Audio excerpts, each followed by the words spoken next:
Hello, everyone. Hi, guys. Thanks for jumping on. It is Monday at 7 p.m., so we know what that means, right? Because I love it here.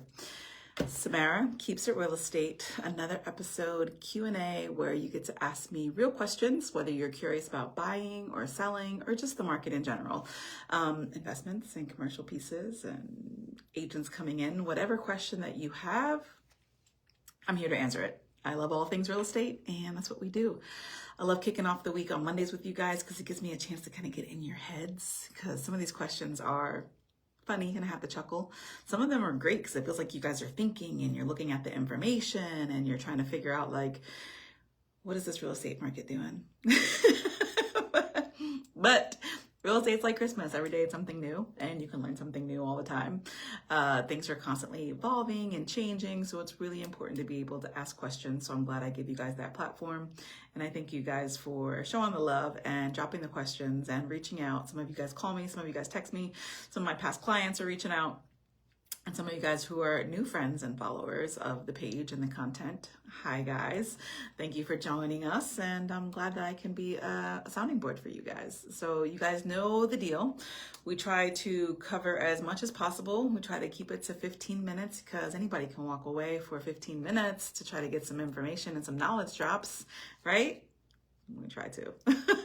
Sometimes we go a little bit over, sometimes we gotta run, we gotta pivot, but for the most part, I'm here for you guys every Monday at 7 p.m. Holidays, shifting between kids' transitions, but I'm sure the season will change come basketball season time. So I'll keep you guys posted if those times change, but we try to get through all the things. And let's just jump right in because we have quite a few questions. I'll try to get through a few of them because some of them were pretty amazing and useful and timely for the environment that we're in right now. So we talk all things real estate. Sometimes we're specific to just what's going on in Jersey. Sometimes we try to look at all things just to be mindful that not all of my clients are in New Jersey, but you guys already know I'm 20 plus years in the real estate industry. I love what I do.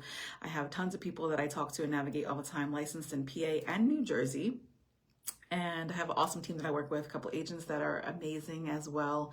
So we are always down for helping our clients. And once you become part of the family, that's how we treat you.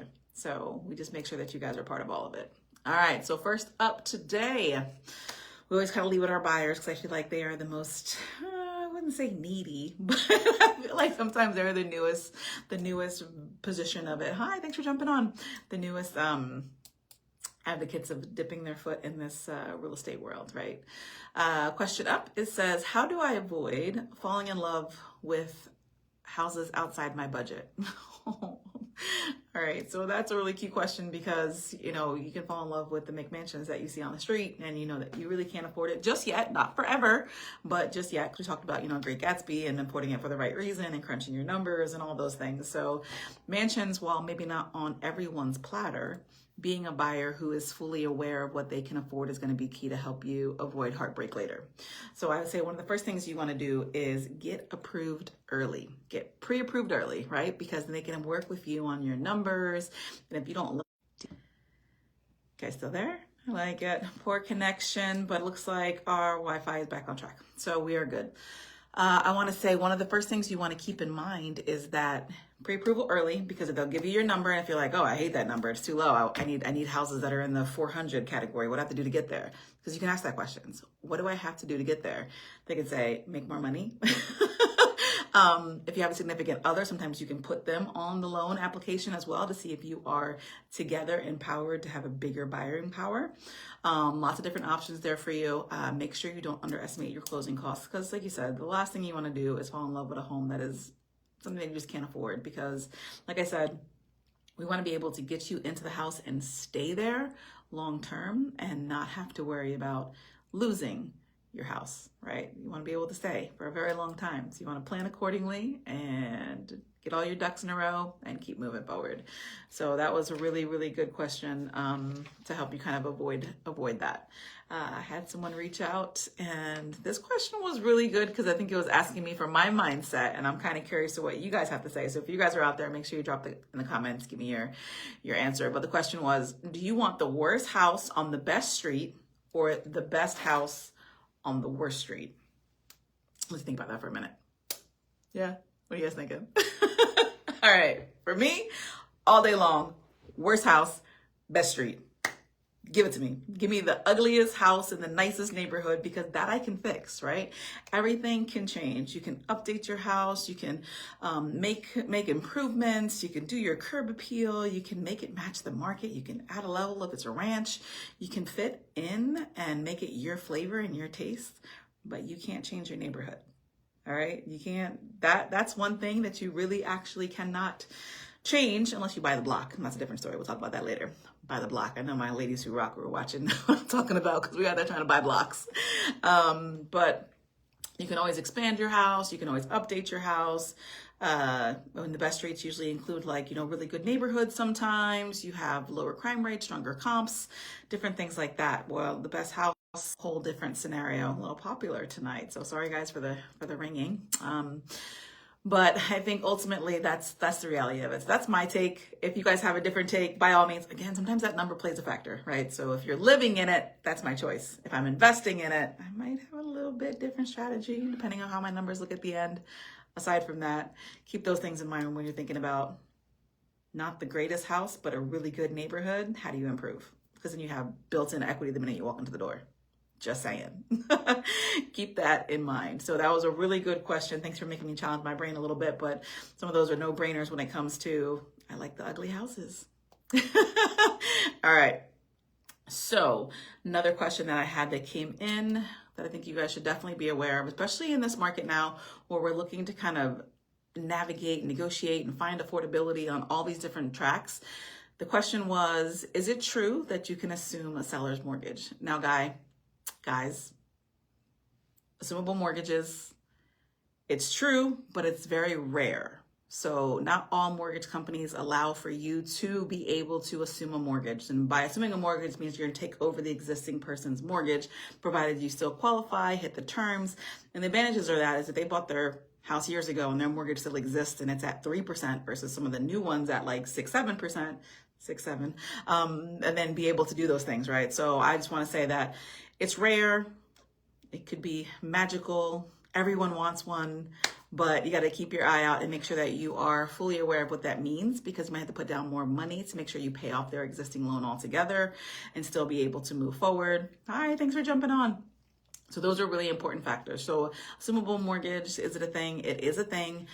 Is it really easy to get? Not necessarily, because you want to have a lender that is able to allow it in their bylaws and their scripts. So if you find one, it's a huge affordability track. So if you find one of these, by all means, it could be a great thing if you want to assume a mortgage, if it's an option for you guys, something for you guys to consider in general. So food for thought.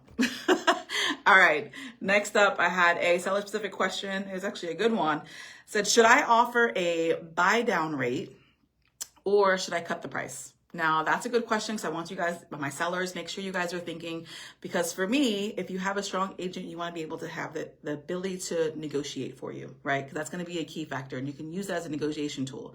A price drop is permanent, but a rate down can be something that's powerful in terms of being able to offer your buyer money and entice them to still get you very close to what you're looking for, and then everybody's happy. Well, sometimes people aren't happy anyway, no matter what you do.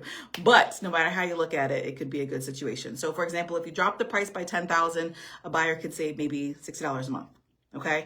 Now, if you do a $10,000 rate buy down, the buyer can probably save $200 to $400 a month.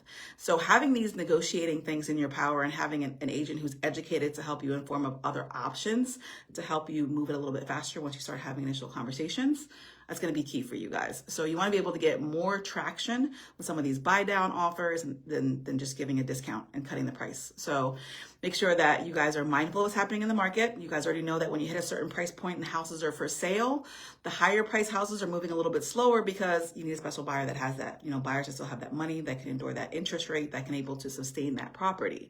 So those are all things to keep in mind. But when you're priced that high, you have flexibility to be able to negotiate and make sure that you guys are thinking about those things as well. So I love it. And you guys already know New Jersey has incentives. So if your agent's doing their job, they're making sure that any buyer who's kind of interested, hooking them with making sure they know those things as well. So at the end of the day, the contracts are going to matter more than anything else. All right. So really good question. I love my sellers get a little bit little bit thinking like, how do I get through this? So those are negotiation tactics to help keep deals alive. Because again, it's numbers and semantics and understanding how things are really broken down. Wow, I love talking this real estate stuff. So thank you guys for locking in. Hi guys. All right. Oh man, I'm running out of time already, but it's 7:11. But I'm still making sure I get as many through as I can because I did have a commercial question that came up that I want to make sure I address because this person was very like, this helped me so much. Okay. So we'll get there. We'll go right into why are towns turning office cubicles into apartments? Now, you guys already know post-pandemic, a lot of people were able to work from home. The dynamic is changing. They're asking kind of more or less, is it dead? Is it not a thing? But the reality is it's just pivoting, I want to say, right? People don't want the cubicles anymore, but people need housing. So a lot of these communities are now taking these complexes and turning them into apartment complexes. We need housing, right? So the office demand definitely shrunk. Although some of you guys who are working from home and super happy, you're hearing that your bosses want you to come in a little bit because they're still paying the rent on those buildings. But the reality is that the commercial world is pivoting for sure. So I think that's a great question. I think that there's also new laws being passed down through guidelines for affordable housing. And I know you guys know that I'm big on affordable housing and not just for everyone, not for one people, but for everyone to be able to have a home, right? So I've been partnered with groups that focus on housing the homeless, right? And with that, there are towns that are now required to provide an affordable housing component. And that's why some townships and some builders are being smart and they're coming in. So if you're an investor and you're thinking that you have bank and you have an idea, they're coming in and they're being able to solve the problem by building new construction, new buildings, and some of them are repurposing old buildings like the commercial buildings and turning them into apartments that qualify for affordable housing and still being able to make money and house people. So different solutions, different things are happening in the commercial space. Oh, look, the lights went out. But at the end of the day, it's telling me my time's almost up because I love talking to you guys too much. But I love it. So you guys definitely keep asking those questions before I let you go because it's already at my time. I did have a few more, but I'll get one more in there. My buyers asked me what was the most hidden cost surprise in New Jersey this year. All right, so I know it's a little dark, so we got a little different setting back here, but it's actually a spooky time to do it though too, because it's like, oh my God, what can kill a deal? And the number one killer lately has been underground tanks. Guys, get your tank sweeps. It is no joke, okay? 3 words, oil tank sweep. Just do it. Just do it. Pay the extra money. Nothing kills a deal faster than underground surprises. And doesn't mean a deal can be dead, guys. It just means it has to be removed. And then if there's a hole in a tank, then they have to test it and the DEP is involved. So there's other components where people make it seem like it's scarier than it is. First things first, remove it. See if there's a problem. If not, you're done. You pay to get it removed. If there's holes and there's a problem, then it's hidden cost and scary and definitely time for you to figure out if the deal can be saved or if we need to pivot and find something else. All right, so there you have it. I like to keep it fun. I like to keep it light. I keep all the things, just all things real estate. You guys, you know, if you have questions, you can always DM me. I love my sellers locking in. I love my buyers that are always asking questions. My DMs are always full. I'm getting more and more inbox flows. For those of you interested in the book, like we talked about, it's just information regarding things you should know about getting market ready. My buyers, there is always a way. If you're on the fence, you're a first-time home buyer or considerer because you're not even a home buyer yet, reach out. I have lenders that I work with that can help get you vetted. If you have houses that you love, we can figure out if you fit the mold for that. I can let you know more about the programs that are in New Jersey that are providing closing costs for you guys. So there's so many things that are happening. There's so many options and opportunities for you that it is available and it's a thing. So thank you guys for locking in on a Monday. Never miss a Monday, right? All things real estate. I'm here Mondays at 7, 15 minutes, quick Q&A. Answer you guys' questions, address it. Those of you who are live, if you have questions, you can always pop them right in there. If you have comments, give them to me. You guys already know what you have to do.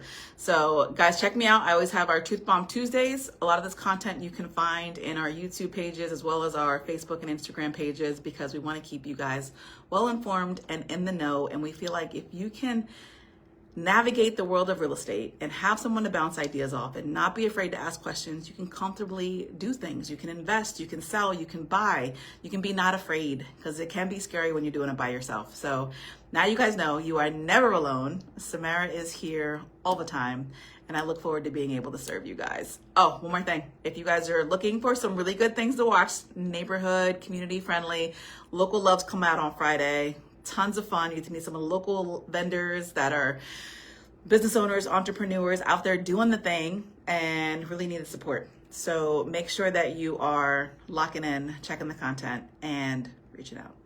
I'll see you guys soon. And thank you for locking in for another episode of Samara Keeps It Real Estate. Bye, guys.